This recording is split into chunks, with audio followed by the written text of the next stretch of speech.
राम भजो भक्तों, कैसे हैं आप। आज मैं तिलकधारी की कथा सुनाती हूँ। ये कथा कार्तिक महीने में भी सुनी जाती है। तो ये कथा इस तरह से है। एक बुढ़िया के एक बेटा था जो न कमाता था न कुछ करता था, बस दिन भर आवारा दोस्तों के साथ घूमता फिरता था और घर आकर माँ से बोलता कि माँ, खाना दे, भूख लगी है। फिर थोड़ी देर बाद आता और यही कहता। माँ कहती, सारे दिन भर तो आवारा घूमता रहता है, खाना कहाँ से आएगा। माँ ने कहा, बेटे देख, तू कोई नियम ले ले। बेटा भी सुधरना चाहता था, सो माँ की बात मानकर भगवान के दर्शन के नियम ले लिया।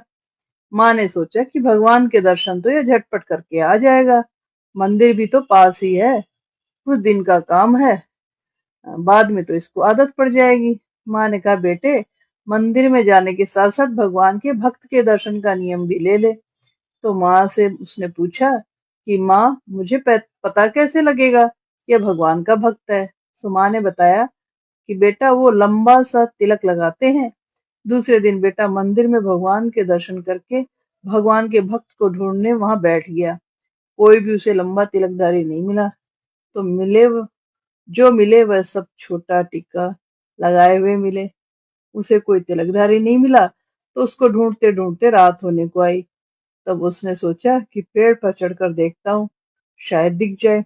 दूर दूर तक देखने पर भी कोई तिलकधारी नहीं मिला। जब वह उतर रहा था तो उसे पेड़ के नीचे चार चोर दिखाई दिए। तो अब पेड़ के ऊपर ही छिपकर उनकी बातें सुनने लगा।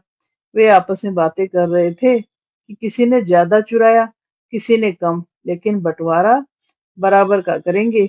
उनमें से एक चोर मंदिर का आभूषण चुरा कर लाया था और दुनिया को बेवकूफ बनाने के लिए एक बड़ा सा तिलक भी लगा रखा था। तिलकधारी को देखते ही बुढ़िया का बेटा पेड़ पर से ही जोर से चिल्लाया, देख लिया रे, देख लिया, माँ को कहूंगा जाके। सो चोर वहीं गहने आभूषण छोड़कर 9 2 11 हो गए। बेटा नीचे उतरा और उसने सारा आभूषण उठाकर माँ के पास लिवा ले गया। माँ को सारी बातें बताई तो माँ ने कहा, बेटा किसी अच्छे नियम का फल भी अच्छा ही होता है। तुझे तो तिलकधारी भगवान ठूठे, कहानी कहते सुनते को भी ठूठना। कहानी कैसी लगी कमेंट करके जरूर बताना, और ऐसी ही और कहानियों के लिए चैनल को लाइक, सब्सक्राइब और शेयर करना।